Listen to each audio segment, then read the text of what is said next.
question here from Rob Louie, who is president of Band Members Alliance and Advocacy Association of Canada. He's saying, Tansy, Premier, Tansy means hello in Cree. Two quick questions. One, many Alberta Indigenous people are at the mercy of their chief and council. Is it possible to enact something like Harper's Financial Transparency and Accountability Act, where chief and councils were obligated to disclose their salary? And his second question, how can Indigenous people support pipelines and natural resource development if their chief and council refuse to?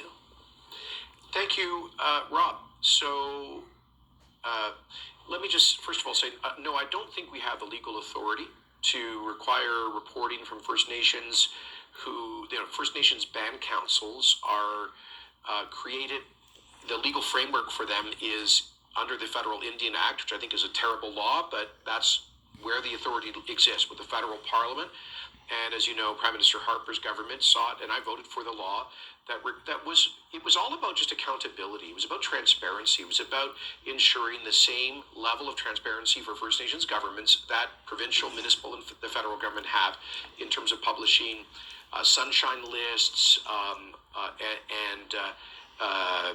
of their staff salaries, compensation contracts, and all the rest of it. So I think it's regrettable that Prime Minister Trudeau revoked that, that he repealed that law. But we don't have the constitutional authority to recreate a similar transparency law here under Alberta legislation. But more generally, look, I know that in many First Nations there is an ongoing debate between pro and anti-development groups, and that's democracy. My sense, though, Rob, is that there is a growing majority of grassroots Indigenous Canadians and a growing majority of First Nations elected leadership who strongly support responsible resource development. And I'll give you a couple of proof points.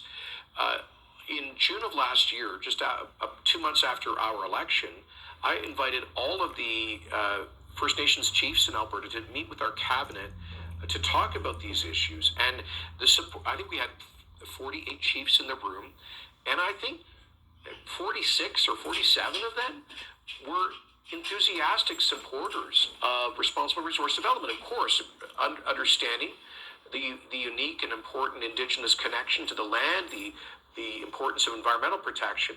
But, we have seen, for example, every single First Nation between Northern BC and Kitimat supporting the Coastal GasLink pipeline, the critical part of the Shell LNG Canada export project. Of course, we saw those protests in February based on the position of a couple of, I think, 3 or 4 hereditary chiefs whose actual status is in question. So we've got to listen to those elected nation leaders, I think. Second point is this.